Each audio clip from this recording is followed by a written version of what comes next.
아멘.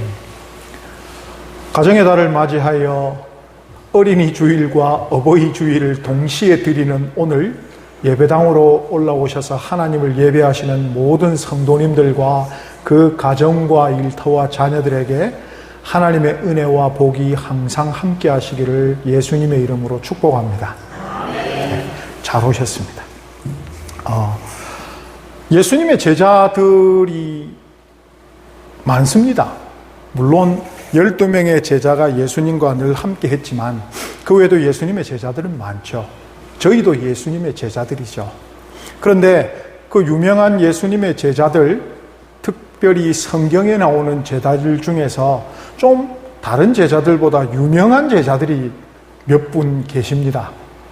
우리가 잘 아는 사도 요한이라든지 또 사도 베드로라든지 이런 분들이 참 우리가 잘 아는 분들이죠. 다른 제자들에 비해서 자주 성경에 언급되고 또 그의 이름으로 된 서신서들도 있고 그래서 저희들이 잘 아는 편입니다.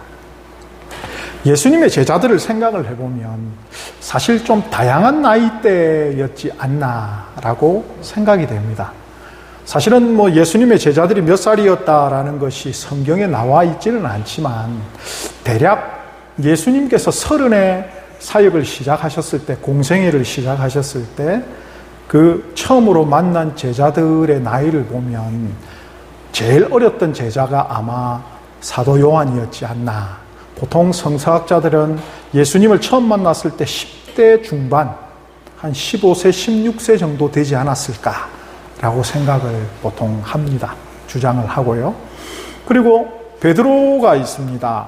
베드로가 이제 제자들 중에서 이렇게 보면 좀 좌장 역할을 합니다. 예수님이 이제 승천하신 이후로도 또 예수님이 계실 때도 보면 자기 주장도 좀 강하고 또 제자들을 이렇게 좀 데리고 있는 이런 모습들을 봐서는 아마 그쪽 문화에서도 베드로 사도가 제일 제자들 중에서는 형님 수준이지 않을까, 제일 형님 나이 또래지 않을까, 이렇게 보통 생각을 합니다. 그런데 베드로 사도를 한번 생각을 해보면요, 잘 삽니다. 되게 부자입니다. 보시면 선주입니다. 선주. 자기 배를 가지고 있고요. 또 그 시대에는 참 힘든 일 중에 하나인데 장모님을 자기 집에 모시고 있습니다. 그 얘기인 즉슨 집이 좀 괜찮게 산다는 얘기입니다. 또 하는 것을 보면 예수님을 처음 대하는 모습을 보면 참 경건한 유대인이구나라는 것을 알 수 있습니다. 예수님이 나를 따르라라고 하셨을 때 저는 죄인입니다라고 즉각 고백하는 걸로 봐서 이 베드로 사도는 참 경건한 유대인이었구나라는 것을 알 수 있습니다. 그 우리로 치면 볼까요? 사회적인 지위도 좀 있고 가정 형편도 좋고 장모님 모시고 살고 이 정도면 그 시대에 주변에 있는 사람들 평판도 좋았을 겁니다. 그런데 그런 분이 왜 예수를 믿냐라는 것이죠. 여기서 첫 번째 의문점이 하나 드는 겁니다. 왜냐하면 지금까지의 기독교의 역사를 보면 이 예수 그리스도의 복음에 전파된 역사를 보면 가난한 사람들에게 복음이 전파됐을까요? 잘 사는 나라에 잘 사는 이들에게 복음이 더 잘 전파됐을까요? 예, 아시다시피 힘없고 가난하고 약한 자들에게 예수 그리스도의 복음이 더 잘 전파됐습니다. 그 얘기는 무엇을 얘기하냐면 이 땅에서 별 걱정 없이 잘 먹고 잘 사는 사람들은 예수를 믿을 이유가 별로 없다라는 것을 반증하는 것이죠. 그러니까 내가 우리 집도 잘 살고 집에 걱정거리가 없어. 자녀들 결혼 다 하고 다 번듯한 직장생활 하고 있고 아프지도 않고 다 잘 사는 것 같아. 사회적인 지위도 좋고 욕하는 사람도 없어. 그럼 굳이 예수님을 찾아가지고 믿어야 되는가? 이게 뭘까라는 것이죠. 그런데 베드로 사도는 그렇게 예수님을 따릅니다. 그런 형편이었음에도 불구하고 그런데 그렇게 했으면 그때보다 훨씬 더 멋지고 좋고 평안한 인생을 살아야 되지 않습니까? 우리가 예수 그리스도를 믿으면서 이 땅에서 바라고 있는 게 좀 평안하게 살았으면 좋겠다. 또 우리 자녀가 좀 잘 됐으면 좋겠다. 이런 마음을 가지고 있는 것이거든요. 그러면 베드로가 이 정도로 지금 잘 살고 있는데 예수 그리스도를 따르게 됐으면 더 부유하게 된다든지 혹은 더 사회적인 평판이 좋아진다든지 아니면 더 따르는 사람들이 더 많아진다든지 해야 되잖아요. 그런데 오늘 베드로 서신을 보면 이 베드로 서신이 언제 적혔냐면 베드로가 죽기 얼마 전에 적은 것입니다. 로마에 지금 마지막으로 선교 여행을 베드로가 간 겁니다. 이제 여기서 잡혀서 죽거든요, 베드로가. 죽기 얼마 전에 쓴 마지막 편지인 겁니다, 이 편지가. 그 얘기인 즉슨 예수 그리스도를 따르고 나서 약 한 30년 혹은 40년 지난 그의 마지막 인생의 순간에 예수를 믿게 된 자신과 또 예수를 어떻게 믿어야 된다는 것에 대한 아주 지각적이고 종합적인 것을 다음 세대의 그리스도인들에게 당부하고 부탁하고 있는 글이라는 겁니다. 그러면 여기서 예수를 내가 한 3, 40년 믿어보니까 너무 좋더라. 우리 집이 잘 되고 우리 자녀들은 더 잘 되고 그런 것이 적혀 있어야 좀 믿는, 죄송합니다 표현으로, 좀 믿는 맛이 안 나겠습니까? 또 누구라도 옆에 가서 이래 잘 된다더라 좀 소개할 수도 있지 않겠습니까? 예수 믿으면 잘 된다더라. 그런데 오늘 보면 그런 게 아닙니다. 예수를 믿으니까 고생이더라, 고난이 오더라, 그리고 또 하는 얘기가 선한 양심대로 살아야 된다, 이런 얘기를 막 하고 있는 겁니다. 그래서 생각해 보시면 예수 믿으면 고난이 있습니다.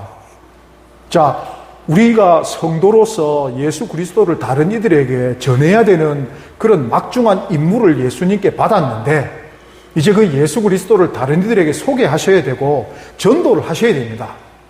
그래서 이제 예수님과 또 예수 믿는 것에 대해서 얘기를 하는데 가서 이제 대뜸 얘기해 줘야죠. 예수 믿으면 조금 힘듭니다. 예수 믿으면 야, 이거 말도 못할 고난이 있고 제일 중요한 거는 자기 마음대로 못 삽니다. 예수 믿으면 예수의 뜻대로 살아야지 자기가 하고 싶은 대로 못 삽니다.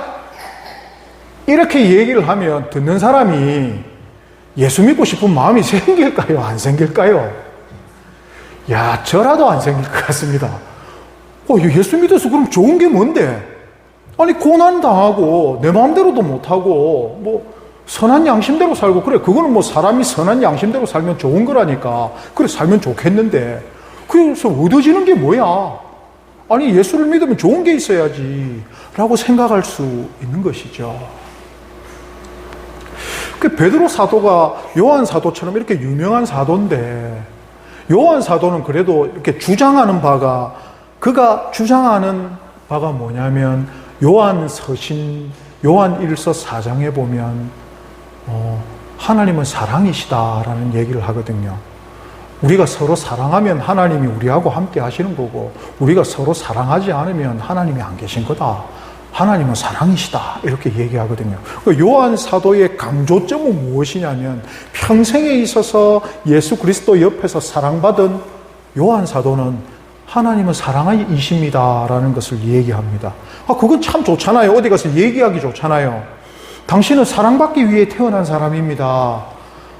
하나님은 당신을 사랑하셔서 당신이 이 땅에서 힘들게 사는 것을 참 보시기 안타까워서 또 죽어서 영원한 죽음과 형벌을 당하는 것을 너무 안타까워하셔서 당신을 영원한 생명과 구원으로 인도하십니다. 얼마나 좋습니까? 그런데 베드로 사도의 강조점은 뭐냐라고 했을 때 조금 전에 말씀드린 예수 믿으면 고난이 있습니다. 선한 양심을 가지셔야 합니다. 이거거든요. 그럼 이제 조금 우리가 고민을 해야 됩니다. 과연 베드로 사도는 그의 인생의 마지막에서 왜 이런 힘든 말을 남겼을까? 우리가 한번 그 배경을 알아보고 그 의도를 알아봄으로 해서 우리가 성도로서 이 땅을 어떻게 살아가야 하는 마음가짐과 태도가 어떠해야 되는지를 한번 더 다짐해 보는 것이죠. 조금 전에 말씀드렸다시피 베드로 사도가 로마에 갔을 시기에는 그의 황제의 이름이 우리가 잘 아는 네로 황제입니다. 네로 황제에 대해서는 그냥 어떻게 들은 바들이 많죠. 예수 믿는 사람들을 박해했고 로마에 불을 질렀고 로마에 불을 지른 사람들이 예수 믿는 그리스도인들이다라고 모함을 해서 그때부터 예수 믿는 사람들이 박해를 당합니다. 그때가 대략 기원 후 한 64, 5년 정도 됐는데 기원 후 313년이 될 때까지 그리스도인들은 로마에서 잡히면 죽었습니다. 고난을 당하고 거의 200년이 넘는 시간 동안 예수 믿는 사람들이 박해가 시작된 것입니다. 딱 그 시대 때 지금 베드로가 있었죠. 그렇다면 한번 생각을 해보겠습니다. 그 전에 예수님 승천하시고 한 20년, 30년 동안은 특별히 박해가 없었습니다. 왜냐하면 로마의 황제들은 정책이 무엇이었냐면 그들이 정복한 나라들의 종교를 인정해주는 나라였습니다. 이스라엘을 점령했습니다. 그런데 이스라엘 사람들이 하나님이라는 신을 섬겼거든요. 그것에 대해서 간섭하지 않았습니다. 뭐만 잘하면 세금만 잘 내면 세금만 잘 내면 뭐 너네들 하나님을 믿든지 그건 우리가 상관 안 해. 하지만 우리나라 배반할 생각하면 안 돼. 그 원칙만 딱 지켰거든요. 그러니까 유대인들이 비록 나라는 망했어도 독립운동하는 사람들이 마음에 품고 있는 사람들이 많았어도 하나님 믿는 것에 대해서는 박해를 하지 않으니까 사실 제사장들은 로마 정부하고 친한 겁니다. 그러다가 이제 예수 믿는 사람들이 생겼죠. 이제 예수 믿는 사람들이 생겼는데 로마가 그 사람들을 특별히 박해할 이유가 없습니다. 이 사람들은 누구들한테 어떻게 보면 박해와 갈굼을 당했었냐면 유대인들에게 박해를 당하죠. 야, 너네가 믿는 예수는 이단이야. 지금으로 치면 이단이야. 라는 이런 박해를 당한 것이었습니다. 그 외에는 바울이 전한 서신들에 보면 국가 권력에 복종하고 국가 권력을 위해서 기도도 하고 상전한테 잘하고 이런 것들을 편지로서 강조하고 있거든요. 그러면 로마 사람들은 기독교 신자들을 좋아할까요? 안 할까요? 좋아할 수밖에 없죠. 왜? 상전말 잘 들으라 그러고 또 예수 믿는 사람들의 윤리 도덕적인 면이 그 음란하고 문란한 로마 사람들보다 훨씬 깨끗하고 좋다라는 것입니다. 그러니까 로마의 귀족들은 자신들의 아내를 뽑을 때 순전하고 조신한 여성을 뽑고 싶을까요? 막 화려하고 음란한 여인을 뽑을까요? 예, 조신한 여인들을 뽑는 겁니다. 그래서 그리스도인 여인들을 더 선호하는 것입니다. 그러니까 아주 호의적인 분위기였죠. 그러다가 이제는 네로가 모함을 했습니다. 그리스도인들이 국가를 뒤집으려고 한다. 그리고 예수 그리스도를 믿는 사람들은 평등한 것을 원칙으로 한다. 이런 얘기들을 하는 겁니다. 그때부터 예수 믿는 사람들에 대한 박해가 시작된 것이죠. 실질적으로 예수를 믿는다는 이유로 고난과 박해가 시작된 것입니다. 현대적으로 한번 생각을 해보겠습니다. 사실 요새는 개인적으로 가정에서 혹은 예수를 믿지 마라, 교회 다니지 마라 라는 압박을 받을 수는 있지요. 그러나 국가적으로는 정치적으로는 종교의 자유가 있습니다. 그 사람이 어떤 신을 섬기는지에 대해서는 어떤 누구도 간섭을 할 수가 없습니다. 그러니까 뭐라고 할까요? 예수를 믿는 것에 대한 박해가 없는 시절을 우리가 살고 있죠. 물론 전 세계가 그렇지는 않습니다. 근데 우리나라는 적어도 그렇죠. 그래서 우리는 잘 모릅니다. 특별하신 몇 명 외에는 예수를 믿음으로면서 오는 박해를 모른다는 것이죠. 물론 우리 교회의 성도님들 중에 믿지 않는 부모님들 밑에서 예수를 믿는다는 이유로 맞기도 하고 고생 좀 하신 분들이 있는 거 압니다. 그런데 목숨을 걸고 예수를 믿는 것에 대해서 박해받은 분은 없죠. 그런데 베드로 시대는 그런 시대였다라는 것입니다. 내가 가진 예수를 믿는다는 이유로 이런 고난을 당할 때 가장 예수님을 믿은 제자들 중에 수장으로서 베드로는 어떤 마음이 있었을까? 내가 어떤 공동체의 리더인데 그 공동체가 막 힘들고 박해를 당하고 고생을 하고 있습니다. 그러면 이 리더가 해줘야 될 이야기가 있죠. 그런데 자신의 이야기를 해준다라고 해서 그 공동체원 모두가 동의를 하는 것은 아니라는 것입니다. 그래서 베드로 사도가 얘기하고 있는 것은 그 자신의 스승이고 그 모든 분의 선생님이신 예수 그리스도의 예를 들고 또 예수 그리스도의 말씀을 통해서 모두에게 얘기하고 있는 것입니다. 그 얘기가 무엇이냐면 예수 그리스도도 불의한 자들을 위해서 그의 목숨을 주셨다라는 것을 얘기하고 있는 것입니다.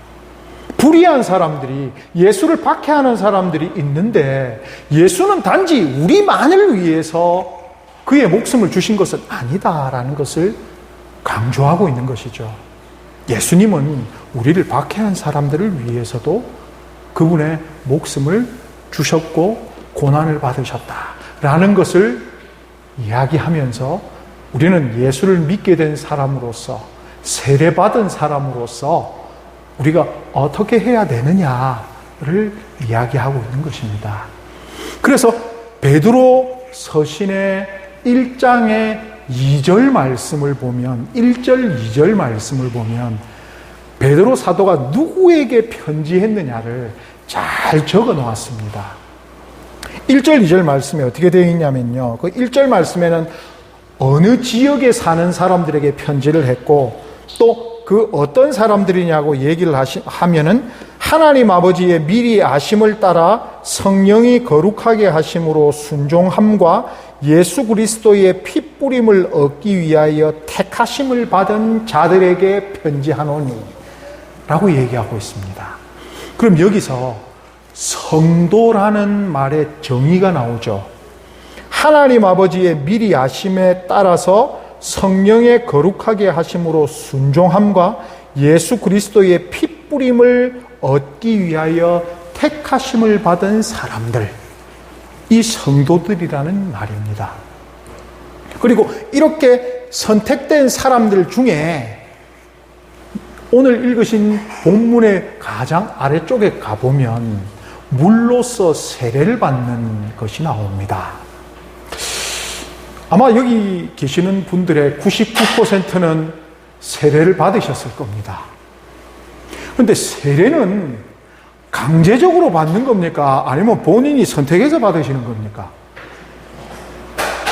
누가 막 세례 안 받으면 막 두드려 패고 막 예수 안 믿는다 하면 막 옆에서 막 밥도 안 주고 이러면 모를까? 우리 전부 다 세례를 본인이 선택해서 받으신 거거든요. 그렇다면 성도는 그렇게 택하심을 받았지만 그 택하심은 예수 그리스도의 영광과 고난을 함께 받을 자라는 것이 포함이 되어 있는데 세례를 받았다는 얘기는 내가 그 영광과 고난에 함께 하겠다라는 것을 본인이 선택한 것일까요? 아닌 것일까요? 예, 본인이 그것을 선택했다라는 것입니다. 그 얘기인 즉슨 내가 예수 그리스도를 믿음을 통해서 오는 모든 고난을 제가 받겠습니다 라는 것입니다. 그런데 오늘 본문을 보면 재밌는 표현이 하나 나옵니다. 선을 행하면서 고난을 받는 것도 있고요, 악을 행하면서 고난을 받는 것도 있다라는 얘기입니다. 그럼 이 얘기인 즉슨 뭐냐면 모든 삶에는 무엇이 있다? 고난이 있다는 얘기죠. 창세기를 보시면 하나님께서 죄를 지은 아담과 하와를 에덴 동산에 못 있게 하고 내쫓으시면서 선포하신 게 있습니다. 그게 뭐냐? 너희가 수고하지 않으면 이제는 먹고 살 수 없다 라는 원칙을 주신 것입니다. 그러니까 예수를 믿든 안 믿든 인생에 고난은 있다 없다? 있다라는 것입니다. 그런데 예수 믿는 자들에게 있어 고난은 하나님을 의지할 수 있는, 하나님께서 본인에게 의지하는 백성에게 무엇인가를 주실 수 있는 기회를 주시는 것이고, 예수를 믿지 않는 사람들에게 고난은 말 그대로 인생의 시험과 고난이 되는 것입니다.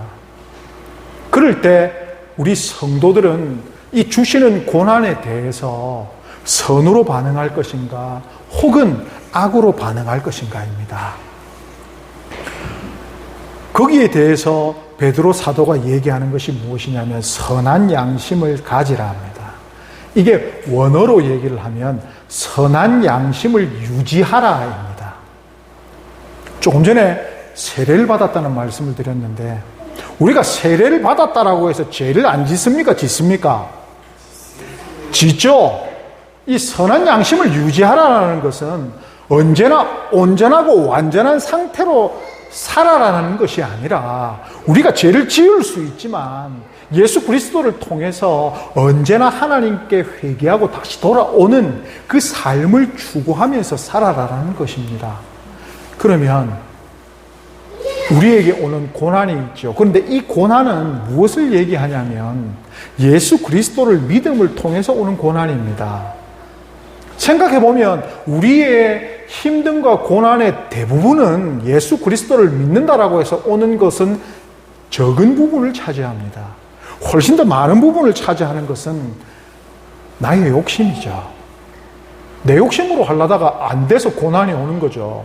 내가 하고 싶은 게 있는데 안 되니까 막 마음이 상하고 하는 것이죠. 내가 이거 해달라고 기도했는데 안 이루어주시니까 하나님한테 마음이 상하죠. 그런데 그거 하나님께서 반드시 해야 되는 것이고, 그 일이 하나님의 나라와 예수 그리스도의 복음과 성령의 충만함에 필요한 일입니까? 필요한 일인가요? 그렇게 된다면 예수님 때문에 오는 고난이 맞겠죠. 그런데 그게 대부분 아니라는 것입니다.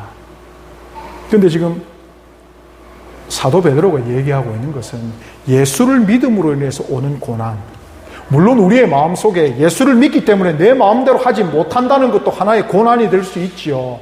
이제는 예수 그리스도의 말씀대로 내가 살아야 되겠다라는 것이 내 마음에 있기 때문에 언제나 나의 욕심과 선택에서 그게 고난이 될 수도 있겠죠. 그런데 우리는 그걸 넘어선, 그것보다 훨씬 더 깊은 수준의 정말 예수님을 위하여 살다가 나에게 오는 고난에 대해서 내가 선으로 갚을 수 있느냐라는 것입니다. 교회가 사회로부터 걱정거리가 되어가고 있습니다. 교회가 잘하면 이런 걱정거리가 안 되겠죠. 예수 믿는 사람들이 잘하면 세상 사람들로부터 손가락질 받을 이유가 없겠죠. 가끔씩 이런 말씀을 드립니다. 제가 술집에서 발견됐습니다. 그러면 다른 사람들이 뭐라고 얘기를 할까요? 목사가 술집에 있으면 되겠어? 라고 얘기를 하겠죠. 제가 누가 말 안 듣는다고 사람을 한 대 쥐어 박았습니다. 제 성질에 따라서 한 대 쥐어 박았습니다. 예수 믿는 사람이 그러면 되겠어? 라고 얘기를 합니다. 근데 이런 얘기 들어보셨습니까? 부처 믿는 사람이 그러면 되겠어? 혹은 알라를 믿는 사람이 그러면 되겠어? 이런 얘기 들어보신 적이 없죠? 왜 그럴까요? 왜 유독 교회 다니는 사람은 그러면 안 되지? 라는 얘기는 자주 듣습니다. 왜 그럴까요? 하나님을 믿지 않는 사람들도 하나님을 믿는 사람들에 대해서 어떻게 배우지도 않았는데 알지 못하는 기대감이 있다는 것입니다. 그 기대감은 하나님이 심어주신 것이죠. 선한 양심을 사람들마다 주신 것입니다. 그 선한 양심은 하나님을 향한 마음이고 하나님을 믿게 됐을 때 내가 어떤 마음과 어떠한 생활 태도를 가져야 되겠다라고 마음에 다짐하는 것입니다. 이것은 예수를 믿음으로, 예수님의 사랑으로, 하나님이 택정해 주심으로, 예수의 사랑으로, 성령의 충만함으로 인해서 우리가 유지할 수 있는 것이죠. 이게 예수 믿는 성도의 마음속에 가지고 있어야 되는 태도라는 것입니다. 하나님이 택하여 주셨고 예수님의 사랑을 알고 성령님의 충만함을 가지고 있는 사람들, 세례를 받은 성도들이 그렇게 살아야 한다는 것을 지금 베드로 사도가 얘기하고 있는 것입니다. 세상은 어렵고 박해도 있고 힘들다. 그런데 예수를 믿는 사람들, 세례를 받은 사람들, 즉 성도들은 그 마음에 하나님이 택하여 주시고 예수님의 사랑이 있고 성령의 충만함이 있기 때문에 악을 악으로 갚을 필요가 없고 악을 선으로 갚고 또 이런 선한 마음을 유지하면서 살 수 있다라는 것을 이야기하고 있는 것입니다. 우리 교회는 벌써 한 70년 가까이 예수님 믿으신 분들 계시거든요. 그 마지막 순간에 다음 세대들에게 한 줄을 남겨야 된다면, 한 줄의 글을 남겨야 된다면 무엇을 남기시겠습니까? 100세가 다 된 사도 요한이 하나님은 사랑이다라고 알린 것처럼 이제는 곧 죽을 베드로가 선한 양심을 유지하라라고 한 것처럼 예수를 지금까지 믿으시고 내일 천국 가신다면 오늘 나의 자녀들에게 혹은 나의 믿음의 후배들에게 어떤 것을 남기시겠습니까? 어떤 말을 남기시겠습니까? 내일 곧 죽을 베드로 사도는 선한 양심을 가지라라고 하였습니다. 세상 사람들과는 구별되는 그런 선한 양심을 언제나 마음에 일깨우시기 바랍니다. 하나님이 택하여 주시고 예수님이 사랑해 주시고 성령님이 충만하게 해주시는 성도들은 이 마음이 있습니다. 이 마음대로 살아가시는 모든 성도님들 되시기를 예수님의 이름으로 축복합니다. 우리의 다음 세대들에게 이 선한 양심을 보여주심으로써 그들도 선한 양심을 가지고 살도록 인도하여 주시고 가르쳐 주시는 부모님들 세대 되어 주시고 또 잘 배우시는 자녀 세대들 되시기를 예수님의 이름으로 축복합니다. 기도하겠습니다.